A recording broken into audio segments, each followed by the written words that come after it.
사사기 6장 34절을 먼저 보겠습니다. 같이 읽습니다. 시작.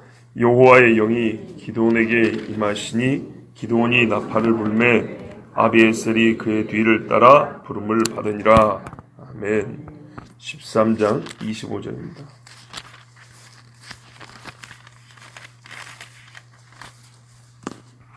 소라와 에스다올 사이 마하네단에서 여호와의 영이 그를 움직이기 시작하셨더라. 아멘.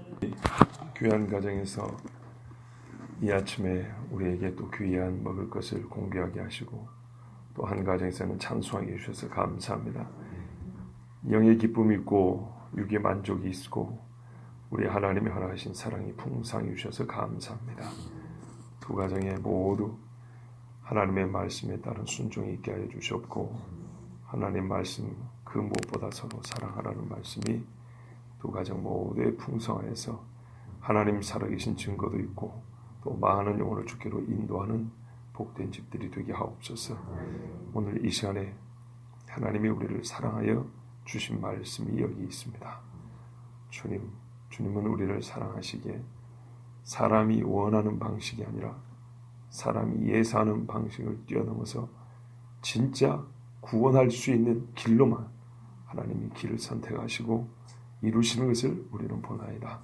주의 거룩하신 영이 오늘도 말씀하시고 우리의 눈을 열어주시고 우리가 진실로 하나님이 행하신 일을 보게 하옵소서.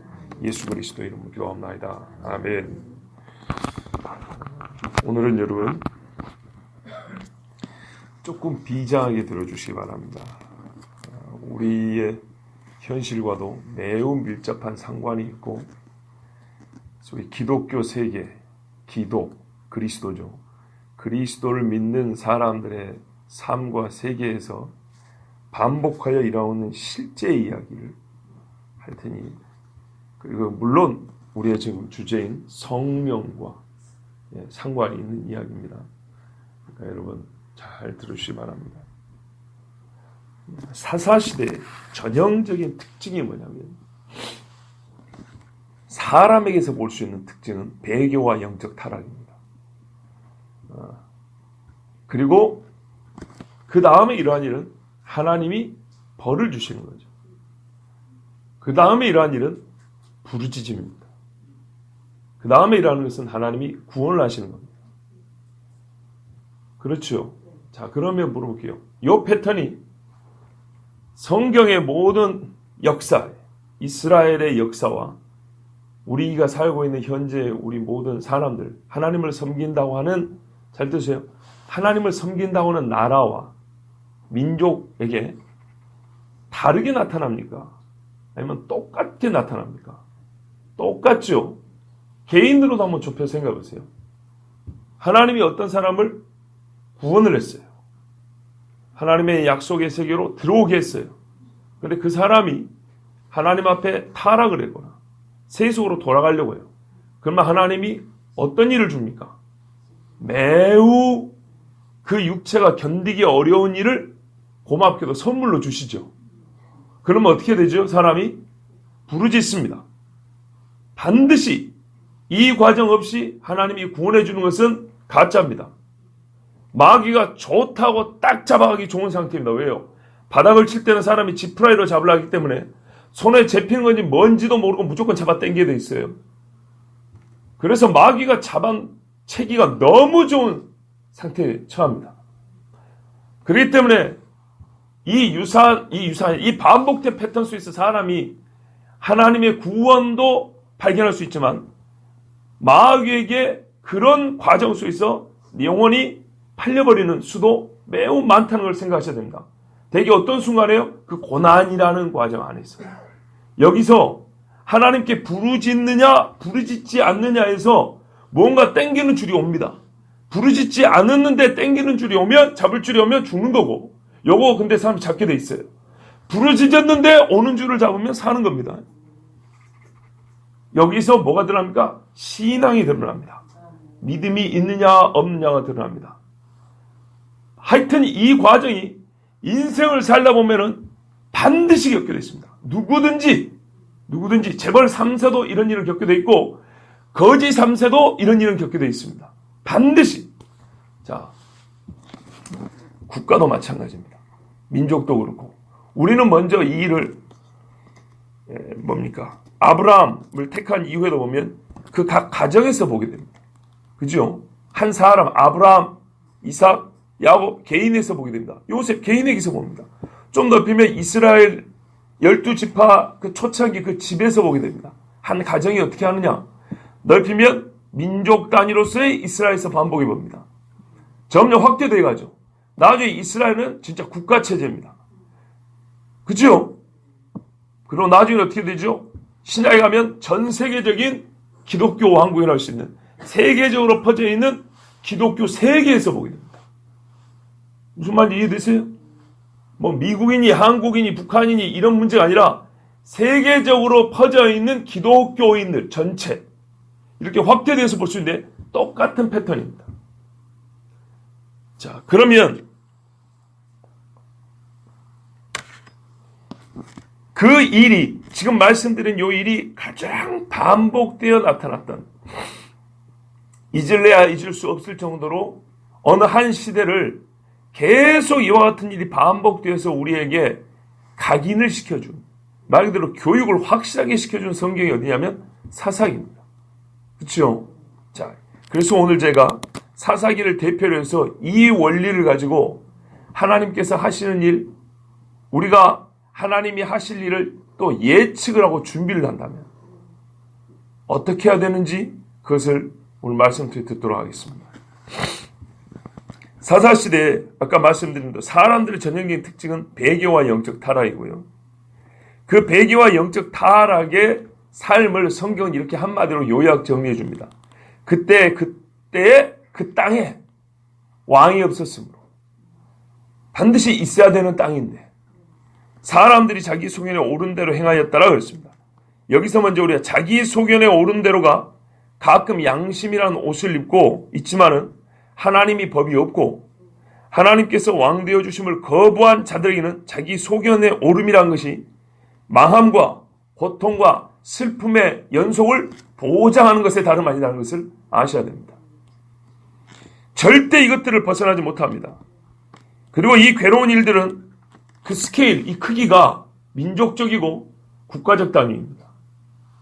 사사기를 지금 일단 놓고 보는 거예요. 그죠? 전 영토적이에요. 그럴 때 이스라엘은 잊었던 하나님을 찾았습니다. 부르짖음을 듣고 하나님은 이스라엘을 구하기 위하여 일을 행하셨습니다. 그런데 여기서 이 영적 패턴의 반복 가운데서 하나님이 이스라엘을 구원하시기 위해서 부르짖으니까 구원하시잖아요. 구원하시기 위해서 쓰신 방법이 항상 똑같습니다. 뭘까요? 전쟁입니다. 전쟁이라고. 사람이 물론 죄를 지어서 그렇게도 됐지만 이스라엘을 없애기 위해서 마귀가 쓴 방법은 뭘까요? 전쟁입니다. 성경대로 보자고요. 성경대로. 마귀는 하나님의 사람들을 죽이기 위해서 군사력을 씁니다.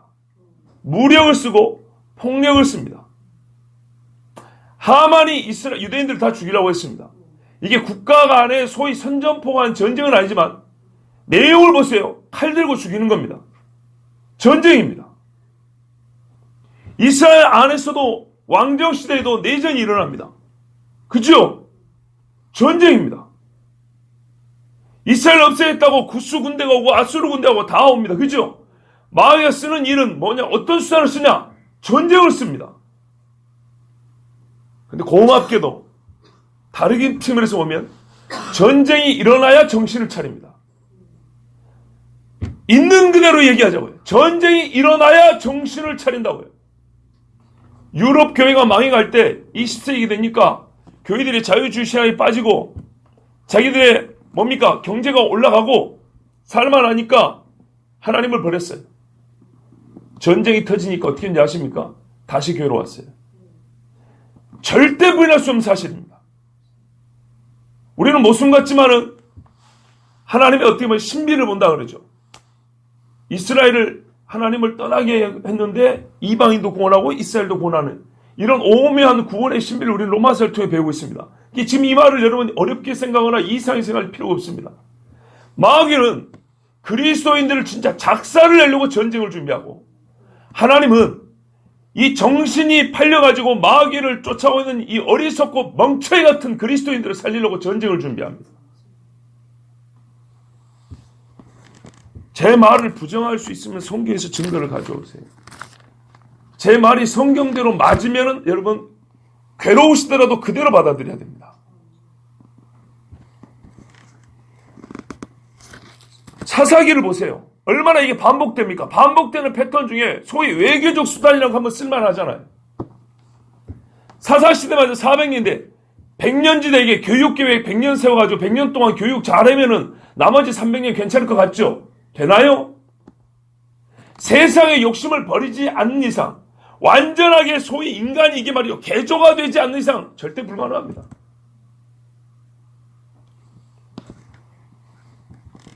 경제적, 정치적, 교육적 변화를 기다릴 시간이 없을 때 하나님께서 행하신 구원의 방법은 전쟁이었습니다. 이걸로 안 돼요. 마귀도 최종적으로는 이걸로 사람들을 세뇌실 것 같죠? 그런데 꼭 남아있는 인간들이 있다고요. 마귀 입장에서도 볼 때 꼭 안 죽고 버티고 있는 그리스도인들이 있어요. 이것들은 뭘로 죽여야 돼요? 칼로 찔러 죽여야 돼요. 총으로 쏴 죽여야 돼요. 다른 방법 안 돼요. 그러니까 좁게 말하면 개인의 핍박과 순교고, 넓게 보면 국가적인 환란, 전쟁 이야기하는 거예요. 똑같은 패턴, 똑같은 성질이라고요. 성질로는 똑같아요. 말로 쏙닥쏙닥인 게 아니라 두드러 팬다고요. 똑같아요. 여러분, 하나님이 이 전쟁을 수행하기 위해서 세운 사람들이 사사입니다. 용어적 의미로는 사사는 판단자란 말입니다. 그래서 저기 기장이나 저기 카톨릭에서는 판관기 이렇게 말하죠. 판관, 재판장. 그런데 여러분, 이거는 제가 늘 말이죠. 사전적 의미보다 실제 하나님이 이 말을 어떻게 쓰느냐를 더 주목하여 보시라고요. 이 사사들 중에 혹시 법률 교육 받은 사람 들어봤어요? 아무도 없죠. 그죠? 대부분은 평범한 사람들입니다. 평범한 집에서 평범하게 태어난 사람들입니다. 그런데 하나님이 진짜 보세요. 이들이 뭔 일을 했는가 보라고요. 전쟁한 사람들입니다. 강력한 군사력 혹은 뭡니까? 전쟁 수행 능력을 어느 한순간 받아가지고 나팔하면 보니까 수만 명씩 달려들고, 그죠? 아니면 혼자서도 어떻게 수천 명 때려 죽겠다는 이야기입니다. 무슨 영화 같은 이야기인데 이게 실제였습니다. 왜? 하나님이 실제 그렇게 하셨으니까. 그래서 사사라는 진짜 용어는 말 그대로 평범한 사람들을 하나님이 장군 만들었을 때 붙인 이름이 사사입니다. 이게 사사가 보여주는 실제 그 이야기입니다. 실제 그 말의 뜻입니다. 그래서 나라를 구한 사람들, 전쟁 수행 능력으로 나라를 구한 사람들이 사사입니다. 우리가 이거를 반복해 본다는 것은 이 수백 년, 사사시대 400년인데 왜 하나님께 400년 동안 똑같은 방법을 쓰셨을까? 궁금하지 않으세요? 시간이 넉넉한데 400년이면 다른 방법 쓰실만 하고, 그 지혜로우신 하나님이 무식하게 맨날 칼질이나 하게 만들고 말이지. 그죠? 무슨 우리가 영웅 영화, 슈퍼맨 영화 보는 것도 아니고 태어나자마자부터 그 시대 다르게 헤어스타일부터 다른, 요즘에는 어떤 사람은 빡빡이를 밀고 다니는 게 이게 말도 안 되게 머리를 막 이렇게 길고 다니면서 막 사자 찍고 다니고 막 수수께끼 내고 다니고 막 여우자 받고 꼬리에 불 붙이고 다니고 아주 희한한 짓을 하는 인간까지 왜 이런 식으로 하셨나? 그런데 모아보면 한 가지예요.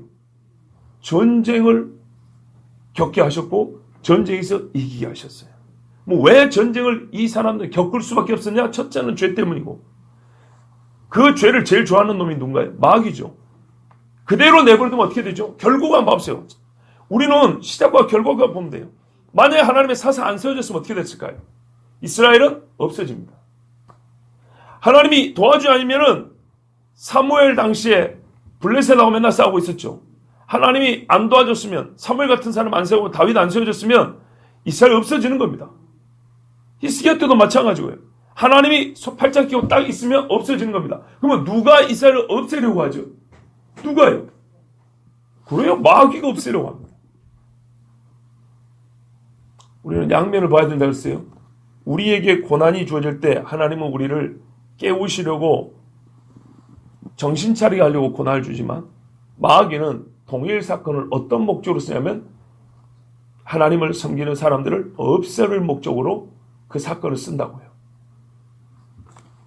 그래서 그때 여호와께 부르짖는 사람들은 하나님의 구원으로 사는 거고 그렇지 않은 사람들은 썩은 동아줄을 붙잡든지 아니면은 그대로 그 고통으로 그냥 소리만 지르다가 죽든지 이렇게 갈린다고요. 자, 이 사사들을 통해서 하나님은 진짜 전문가적인 전쟁 수행 능력을 발휘하여서 대단한 인물이 되게 하시는 것들을 보게 됩니다. 이미 말씀드렸지만 공통점을 보면 이들은 다 보통 평범한 사람들이었고요. 그 후에 강력한 전쟁 수행 능력자들이 되어서 결과적으로 하나님이 이스라엘을 이 사람들을 통해서 구원합니다. 우리가 어제 들었죠. 구원을 최종적이고 완성적인 구원, 곧 예수 그리스도를 믿고 천국 가는 것만 구원이라고 부르지 않고 우리가 이런 죽을 위기에서 살아난 것도 성경이 분명히 구원이라고 하고 이런 구원이 일상의 삶에서 계속 반복된 결과 우리는 최종적인 구원까지 들어간다 그랬죠. 그 예를 들어서 가나안의 기근 때 이스라엘을 손 놓고 가만두시면 다 죽는다 그랬어요. 출애굽할 때 홍해 문 앞에서 하나님이 물 안 갈라주면 이스라엘은 그때 다 죽었다 그랬어요. 그런 구원들 마찬가지로 사사시대 때 하나님 성경 분명히 누구를 통하여 구원하시니라. 구원하시냐 이렇게 말씀을 했어요. 그런데 그런 구원을 해야 될 상황과 구원하신 방법이 항상 전쟁에서 전쟁이었다는 이 반복된 패턴도 우리가 사사기에서 놓치지 않고 봐야 된다는 겁니다. 그리고 이것이 왕정시대에도 계속됐습니다. 그래서 우리가 하나님의 크고 놀라운 역사를 기억하는 구약성경 잘은 모르지만 그래도 기억하는 사건들이 전부 다 전쟁 상황 아닙니까? 뭐 18만 5천 어디서 나왔어요? 골리앗 이야기는 어디서 나왔어요? 그렇죠? 자, 여기서 이렇게 하나 질문을 던지고 싶습니다. 왜 이렇게 일이 극단적이지? 왜 이렇게 믿는 사람들 또는 하나님 앞에 범죄한 사람들에게 이런 극단적인 상황들이 발생을 하고 또 하나님은 이렇게 극단적인 방법으로 구원하실까? 왜 그럴까요? 첫 번째로 알아야 될 거는 우리가 항상 하나님을 떠나는 삶을 우리는 축소해서 해석하는 경향이 있는데 인간의 배도와 또는 세속화와 하나님보다 세상을 사랑하는 것을 우리는 아주 축소해서 별것도 아니 이 정도야 이렇게 생각하는데 성경의 말씀에 따르면 진단을 해보면 실제로 우리가 하나님을 떠나는 삶이 극단적이에요. 믿는 것 같지만 우리의 믿지 않은 이 불신이 매우 극단적이에요. 커요. 엄청나게 커요. 말씀드리자면 하나님이 하나님 앞에 기도할 줄 모르고 간구할 줄 모르고 믿음 없는 삶을 판단하실 때 우리는 뭐 남들도 다 그러고 뭐 요즘에 이 정도면 되지 뭐 절대 하나님은 그렇게 판단 안 한다는 거예요. 그 정도 되면 죽어야 된다고 하나님 판단하신 거예요. 말씀 그대로 우리 해석을 해보자고요. 이스라엘 사람들 사사시대도 보세요. 어려우면 하나님 찾을 줄 알죠. 보세요. 하나님 지식이 없어진 게 아니에요. 있어요. 근데 바알을 섬겼다잖아요. 기돈이 뭐 붙어 있습니까? 하나님의 사자가 와서 말하니까 지그집에 있던 바알 상부터 쳐버렸어요. 이렇게 놓고 살았어요. 엘리야 시대 때도 봐보세요. 3년 반 기근을 줘도 아직도 못 깨달아요. 그래도 밖에서 보면 저 나라는 여호와라는 신을 섬기는 나라라고 그렇게 봐줍니다. 왜? 다른 나라는 아예 없거든요. 여호와 이름이. 근데 이 나라에서 말입니다. 양다리 걸치고 있어도 어쨌든 한쪽 다리는 여호와에 걸려놓으니까 밖에서 보기에는 요즘 말로 하면 예수 믿는 집이라고요. 요즘 말로 하면 기독교 국가라고요. 기독교 국가가 없다고 옛날에 설교 다 했는데 기독교 국가가 없지만 그래도 구분을 하자면 아예 복음이 없는 나라에서 보면 저 나라에는 복음이 있어요. 근데 그건 사람의 눈이고 하나님 보시기에는 이쪽으로 양다리 걸친 것은 어떤 정도의 범죄라고요? 전쟁을 일으켜서 다 죽여버릴 정도로 하나님을 극단적으로 떠난 거예요. 차라리 성경에 말했어요. 네가 안 받았으면 내가 적게 달라 할 건데 많이 받았다니 많이 달라 할 것이다 그랬어요. 이게 이스라엘의 모습이에요. 여전히 여호와의 이름이 있어요. 그러니까 이 어려운 극단적인 어려움 속에서 몇 사람이라도 하나님 찾아요. 보면은 하나님을 다 찾은 게 아니에요. 몇 사람이 찾아요. 그때 하나님이 한 사람 세워서 사사로 세워주면 이 사람에 의해서 많은 사람이 또 따라와요. 말 그대로 영적 지도자입니다. 전쟁 지도자이면서 영적 지도자입니다. 자, 그런데 이 일을 하실 때 하나님 어떻게 하셨어요? 오늘 말씀 본문을 깊이 보려는 게 아니에요. 공통점을 찾는 거예요. 기드온 여호와의 영이 임했다 이렇게 있어요. 삼손도 여호와의 영이 그를 사로잡았다 이렇게 돼 있어요. 우리가 사도행전을 보면은 성령의 임재라 그러잖아요. 권능이 임하시니 그러죠. 같은 표현이에요. 그냥 여호와의 영이 임했다는 건 여호와의 영을 옆에서 봤다는 게 아니고 위에서 우리가 의의 옷을 덮는 것처럼 여호와의 영이 옷 입듯이 확 감싸버렸다는 얘기예요. 이렇게 하시니까 매우 평범한 사람이 초인적인 힘을 발휘했어요. 삼손 같은 경우는 개인적으로 하나님이 엄청난 능력을 줬고요. 기드온을 비롯해서 수많은 사람들은 그들에게 영이 임하자 이스라엘 전체가 그 입에서 나오는 하나님의 말씀을 듣게 만들으셨어요. 그래서 기드온이 말하니까 나팔 보니까 납달리, 스불론, 아셀, 지파산, 므낫세, 그 다음에 저기 나중에는 에브라임 지파까지 최소 5지파가 몰려듭니다. 변한 건 아무것도 없어요. 하나님의 영이 임하여서 소리를 말하니까 그 소리에 말 그대로 기드온의 소리가 아니라 하나님의 소리죠. 하나님의 소리에 수만 명이 몰려듭니다. 그리고 뭘 준비해요? 전쟁을 준비합니다. 여호와의 영이 임해서 개인에게 엄청난 능력을 주시던 그 사람의 입을 통해서 많은 사람들의 마음을 움직이사 모여들게 하던 최종적으로 뭐하게 하셨다고요? 전쟁을 준비하게 한다. 전쟁.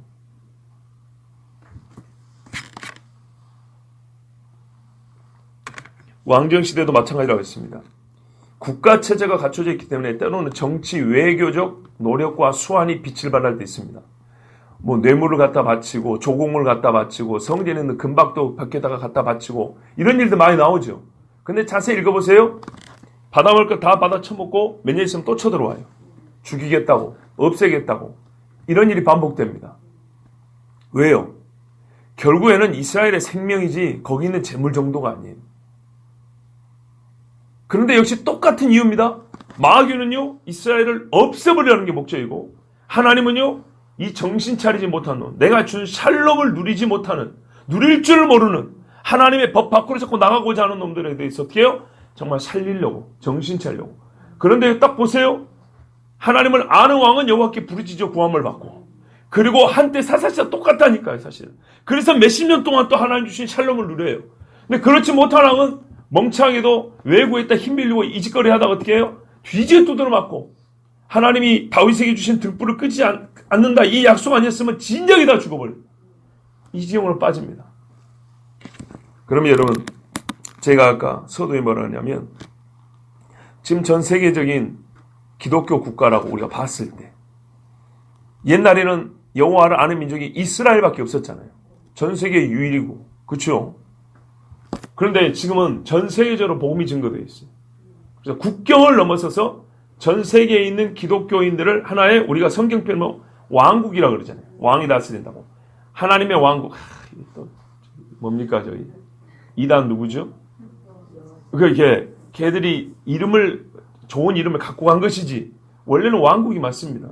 하나님의 왕국입니다. 하나님 나라, 하나님 왕국. 전 세계적으로 형성되어 있는 그리스도가 다스리는 이 나라들, 왕국. 한 목사가 말하는 것처럼 이렇게 전쟁으로 극단적인 징벌이나 혹은 극단적인 하나님의 치유책, 구원책을 우리가 봅니까? 잘 모르겠죠. 그러니까 역사 공부를 안 해서 그래요. 정말 극단적으로 하나님 쓰셨다고. 우리나라 일제시대만 봐보세요. 6.25 때만 봐보세요. 6.25 때 믿음이 좋았습니까? 안 좋았습니까? 좋았다니까요. 엄청나게 좋았다니까요. 외국에서 온 사람들도 뭐라냐면 50년대까지만 해도 대한민국 신앙은 정말 할렐루야 했대요. 그런데 그 이후로 배려버렸대요. 제 말이 거짓말 아닙니다. 오늘 부른 찬송가 순교자 이야기만 나와도 막 부담돼 버리고 막 순교자에서 설교할까 봐 괜히 막 가슴 조마조마하고 배려버렸다니까요. 처음 예수 믿는 사람들은 그것을 알고 믿었는데 지금은 그런 설교할까 봐. 예? 맞지요? 솔직하게 얘기하자고요. 복음 증거하고 저기 배 타고 왔다는 사람들 이야기를 들으면은 생각 없이 살다 한 번씩 들으면 가슴은 뭉클뭉클한데 니 보고 그를 할까 봐. 막 괜히 막 부담돼 가지고 오늘 교회를 가야 되냐 말아야 되냐. 맞잖아요. 귀신밖에 모르고 살던 사람들이 하나님이 대부흥을 줬는데 우상 숭배를 그거는 괜찮다고. 예, 종교 지도자들이 말이죠. 이거는 하나님 믿는 거 아무 사람 다 이 짓거리에서 조선반도의 수많은 사람들 다 우상하게 저렇게 만들어버렸어요. 그걸 내버려둬요? 그대로 됐으면 어떻게 됐을까요? 거기다가 세속주의가 들어왔네요. 이 나라가 독립이 왜 된지도 몰라요. 전혀 그런 역사의식 없이 자기 이익을 누리면서 자기 이익을 위해서 사는 것이 이제 시작돼 버렸어요. 솔직히 말해서 유교라도 없었으면 그때 죽은 사람들의 생명을 내가 무가치하게 여기는 거 아니에요. 우리도 어릴 때 요즘에 교과서에 그런 말 없는데 우리 학교 들어와서 옛날 그래도 6.25 전쟁에서 많이 배웠어요. 학교 가면 책들도 많았고 아침마다 보는 책들이 그런 거 막 땡크 하나 없는데 막 수류탄 들고 뭐 이런 거 엄청나게 많이 배웠어요. 6월 되면 학교에 막 강사들 와가지고 하여튼 민족 정신과 애국심을 고치시는 연극도 하고 영화도 어릴 때 그러고 컸어요 다. 그런데 말입니다. 우리 신앙인의 관점에서 보자고요.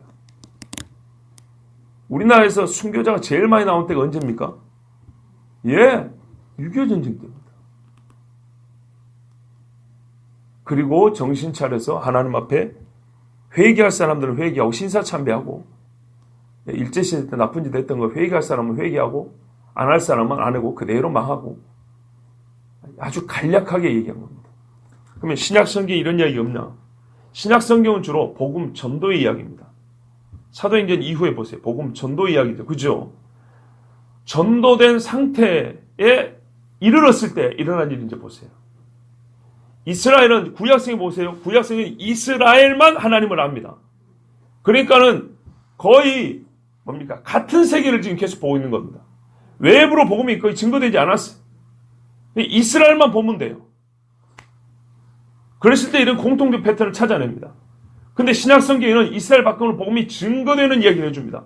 자, 그러면 어떻게 구약성과 같은 패턴을 어디서 찾아야 되냐면 바로 계시록에서 찾아야 됩니다. 복음이 전도된 상태에 이르렀을 때 어떤 일이 일어나냐 이 말이죠.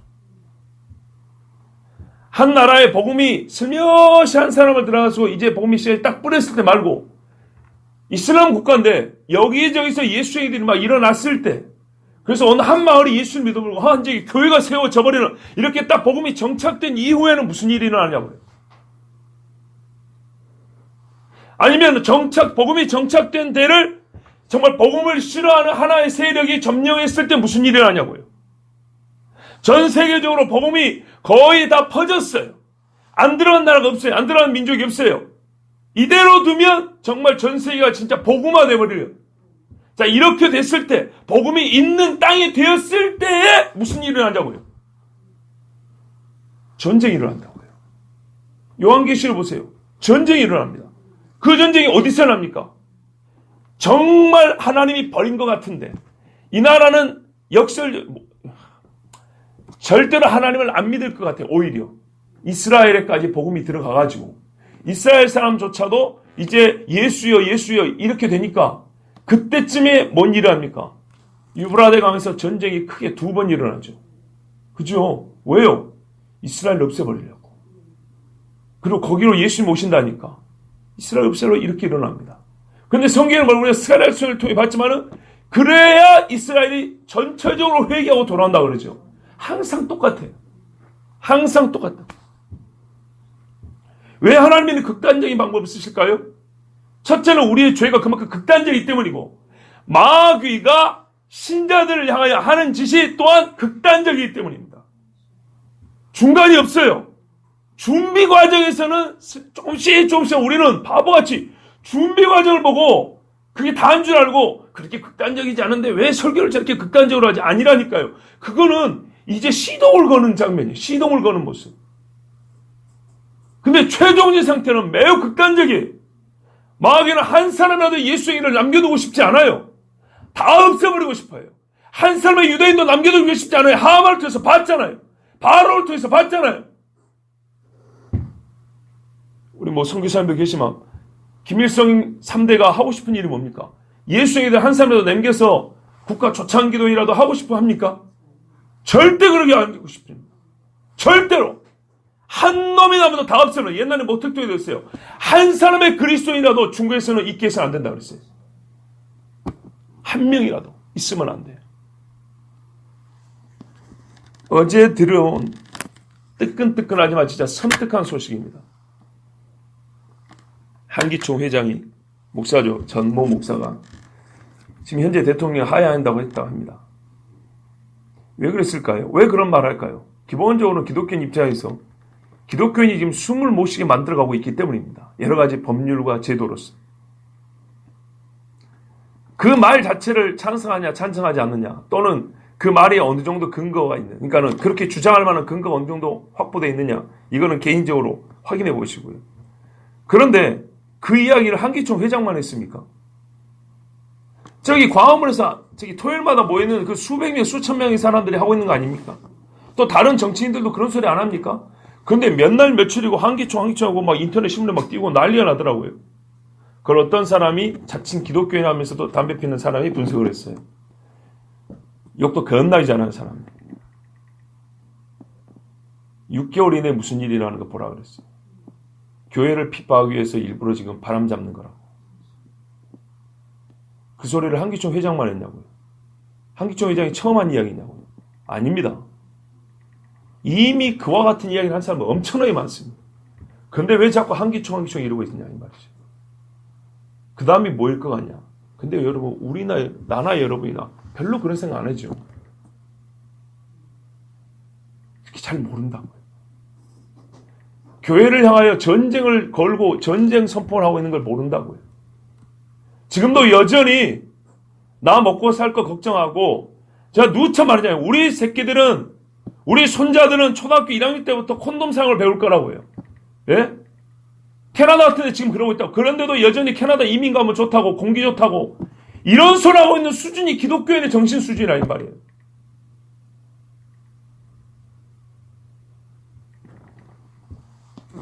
그래서 뭐가 필요해요? 전쟁이 필요해요. 이 정신 못 차리는 기독교인들 때문에 전쟁이 필요하다고요. 전쟁이 나면 정신 차리겠죠. 기도하겠죠. 왜요? 오늘 밥을 10,000원짜리 먹냐 50,000원짜리 먹냐가 문제가 아니고 죽느냐 사느냐니까. 네? 기도하게 돼 있어요. 내 자식들이 뭐 얼마나 있고 출세라냐가 문제가 아니라 이거 대도 못 입고 다 죽게 생겼으니까 오늘라도 끌려가면 어쩔 거예요. 전부 다 군대로. 예? 솔직히 양심적으로 내 아들이 군대에 끌려왔는데 끌려왔다 좀 표현이 그러지만 하여튼 갔는데 밥이 너무하는 엄마가 어디 있어요 여기서. 잠을 자는 부모가 어디 있냐고요. 그 정도 되면 교회가 바글바글 미어 터질 거라고요. 매우 현실적인 이야기입니다. 요한계시록에도 전쟁이 있습니다. 마지막 끄트머리에 마귀는 작심을 하고 예수쟁이들을 없애버리려고 전쟁을 일으킵니다. 그런데 동시에 하나님은 그 전쟁을 통해서 뭐라 그래요? 참과 거짓을 가린다 그랬어요. 성도들의 인내와 믿음이 여기 있나니 그랬어요. 정결한 신부를 세계에서 불같은 시험인데 그게 바로 성경은 뭐라 그래요? 전쟁이라고 그래요. 왜 이런 극단적인 방법을 택하느냐? 꼭 기억하세요. 우리의 죄가 실로 그렇게 극단적이에요. 마귀가 신자들을 대하여 갖고 있는 생각과 계획이 그렇게 극단적이에요.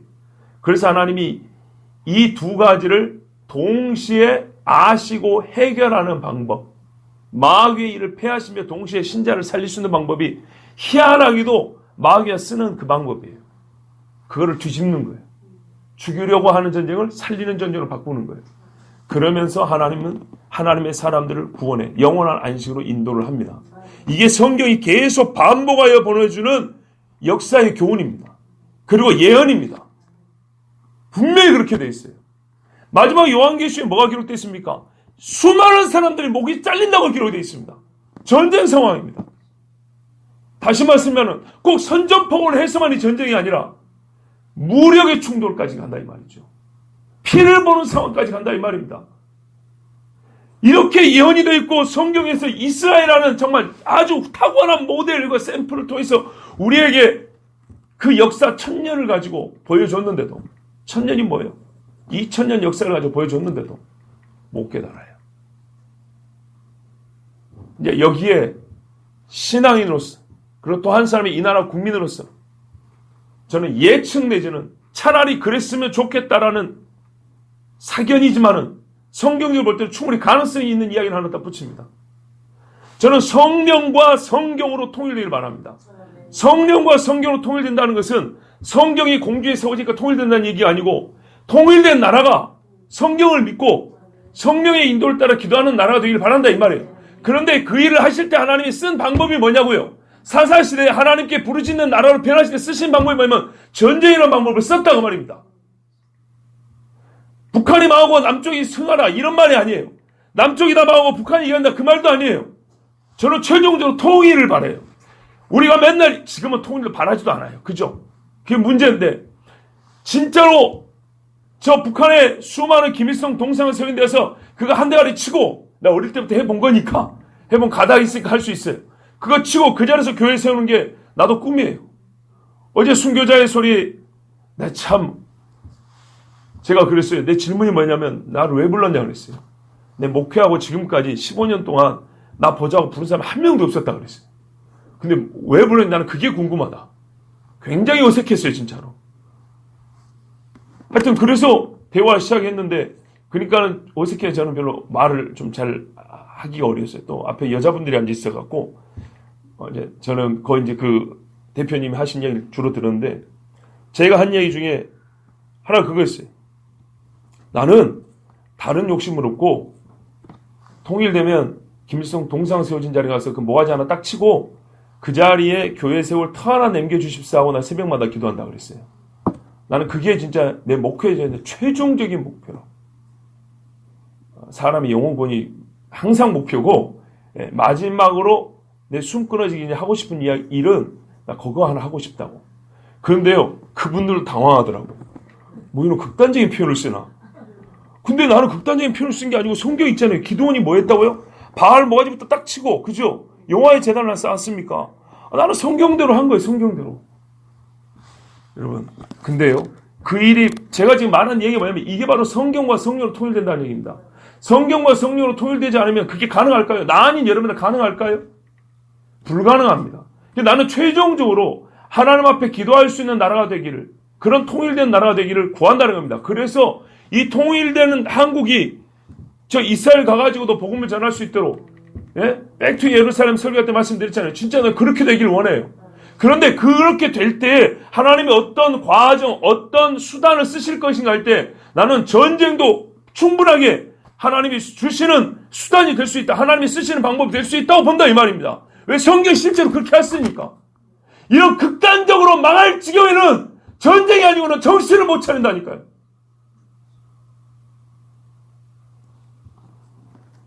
여러분 이게 지각 있는 그리스도인들이 2차 대전 때 영국 국민을 했던 설교라고 말씀드렸잖아요. 지각 있는 그리스도인들이 2차 대전을 겪으면서 뭐냐면 이 전쟁을 겪으면서 사람들이 정신을 차리게 됐다고 그랬어요. 그런데 뭐라는지 아십니까? 몇 년 갈지 모르겠다고 그랬어요. 역시 마찬가지 몇 년 못 가요. 저도 우리 홍 전사님한테 어제 그랬어요. 정말 전쟁이 필요하다. 그런데 성경대로 보면 마지막 때 배도한다고 그랬으니 그 전쟁의 뭐랄까요? 효과, 효력도 몇 년 못 갈 거다. 그 정신 차려도 몇 년 못 갈 건데 그게 꼭 필요한 이유는 그 몇 년 동안에 하나님 앞에 정신 차리고 기도하고 부흥한 세대가 그래야 마지막 환난도 견딘다. 그래서라도 한번 정신 차릴 일이 필요하다. 이거는 여러분 오해하지 마세요. 저 목사는 무슨 전쟁 광희가 입마지막 전쟁 그걸 원하는 게 아니에요. 나도 서울 살아요, 여러분. 서울 한복판에 산다고요. 세계에서 가장 위험한 땅덩어리에 살고 있단 말입니다. 여러분이나 나는 똑같이 여기 살아요. 내 새끼들도 여기서 학교 다니고 살아요. 남 이야기 하는 게 아니에요. 나는 뭐 전쟁이라 하루 전에 그거를 예언을 받아가지고 뭐 비행기 타고 저기 뭐 세이브로 가서 피했고 괌에 가서 피했고 그럴 것 같습니까? 아니라니까요. 여러분이나 나나 잠자는데 사이렌 울리고 폭탄 떨어지고 그 중에서 누가 죽을지 몰라요. 그런데요.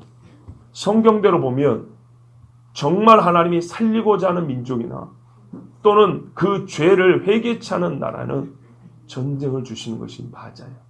그리고 마귀는 하나님은 그런 목적이지만 한 놈의 예수쟁이도 남겨두고 싶지 않아서 최종적으로는 칼을 들어요. 국가 안에서는 계엄령도 선포하고 빨간 딱지 붙이고 죽이는 일도 있고 국가와 국가 사이에서는 전쟁도 일으키고 이런 식으로 해서 예수쟁이들을 잡아 죽친다고요. 그때 이런 일이 갈수록 극화되어 갈 때 마지막 요한계시로 보면은 반드시 전 세계적인 전쟁이 있다 그랬어요. 근데 그 전쟁 어디서부터 시작을 해야 되는데 성경은 유브라데 강에서 시작한다 그랬어요. 시작한다 그랬지 거기만 전쟁이 국한된다는 얘기는 아니에요. 그리고 처처에 기근이 있고 전쟁이 있다 그랬어요. 처처에. 그건 또 별도로. 그러면 그 전쟁의 성격을 우리가 규명할 때는 사사시대와 이스라엘 전체의 역사를 보고 요한계시의 마지막에 이 세상이 돌아가는 국면을 볼 때 두 가지 성격이 함께 있다 그 말입니다. 그렇다면 여러분 우리가 그리스도인으로서 저는 정말로 여기까지 생각합니다. 나나 내 가족도 서울 한복판에 살고 있지만 하나님 이 나라 이 백성이 마지막 환란이 오기 전에 정말 그렇게 우리가 말로 하는데 부흥이 아무렇게나 온 게 아니라고요. 정말 마지막 부흥을 한번 경험하고 싶습니다. 근데 그 방법이 전쟁밖에 없다면 나 오케이입니다. 정말 이 7년이고 뭐고 3년이고 3년 반인 이 대환란 이 적그리스도 앞에서 무릎 꿇지 아니한 하나님이 남겨주셨다는 신호님은 저들이 누굽니까? 환란을 겪고 그 가운데서 나오는 사람들인데 짐승과 짐승의 표를 받자고 짐승에 전하지 아니한 사람들이라 그런 사람들 하나에 남겨두시기 위해서 전쟁이 필요하다면 나 폭탄 떨어지면 죽을 수밖에 없는 서울 땅에 살지만 하나님 좋습니다라고 나는 아멘할 수 있다 이 말입니다. 여러분 아멘할 수 있습니까? 그것이 돼야 된다 이 말이에요. 마지막 시대를 사는 그리스도인 그것이 돼야 된다 이 말이에요. 여러분 지금 우리는 이 나라에 벌어지고 있는 일에 대해서 너무 무관심합니다. 언젠가는 우리도 밖으로 나서 뛰어나가 소리쳐야 될지도 모릅니다. 이 작은 종이 생각하기에 타이밍이 매우 중요하기 때문에 그리고 또 하나는 목사는 개인 신분이 아니고 개인으로 마트 가서 우유 하나 살 수 있지만 밖에 외친다는 것은 교회의 이름이 걸리고 목사의 하나의 행동 때문에 성도 전체의 신앙관이 의심받거나 또는 우리 교회 공동체의 신앙의 순수성이 세상 사람들에게 의심받을 수도 있기 때문에 참 이건 조심스럽습니다. 무슨 말이냐면 전 교인이 같은 생각을 가질 때까지는 그게 어렵다는 얘기입니다. 그런데 우리가 알아둬야 될 것은 지금 이 시대는 그렇게 만만한 시대가 절대 아니라는 겁니다. 여러분 인생을 좀 많이 사신 분이나 저같이 얼마 못 산 사람이나 보세요. 최근 10년 아니 최근 2년만 봐도 돼요. 이런 꼴은 본 적이 없어요. 그러니까 지금이 어느 때인 줄 알고요. 정말 이때는 곧 전쟁이 일어나도 어떤 의미에서든 간에 전쟁이 일어나도 아무 이상할 것이 없는 시국입니다. 이때 그리스도인이 해야 할 방법은 처음에 말씀드렸습니다. 부르짖음입니다. 하나님께 부르짖음입니다. 전쟁을 막아주셔서 우리를 살리시든 전쟁을 사용하셔서 살리시든 하나님의 뜻대로 하옵소서인데 그 뜻대로 하옵소서에 살 사람은 그 일이 있기 전에 부르짖어야 합니다. 하나님의 영이 임해서 하나님께서는 전쟁할 사람들을 세우셨습니다. 우리가 직접 총칼을 드는 세대는 아닙니다. 우리가 그렇죠. 그런데 우리는 늘 말하면 하나님의 군대라 그럽니다. 그런 의미에서라도 우리는 진짜 하나님 전쟁 수행자들로서 이 마지막 시대의 영적 전쟁 수행자들로서 나를 사사로 세워주시옵소서. 우리 교회가 사사로 기도는 정말 평범하게 그지없는 사람이지만 하나님 주의 영을 충만히 부으사 우리를 사사로 세워주시옵소서. 그래서 하나님의 나라 지켜주시옵소서. 이 기도가 되실 줄 믿습니다. 그러면 하나님 분명히 우리를 쓰시고 살려주십니다. 기도하겠습니다.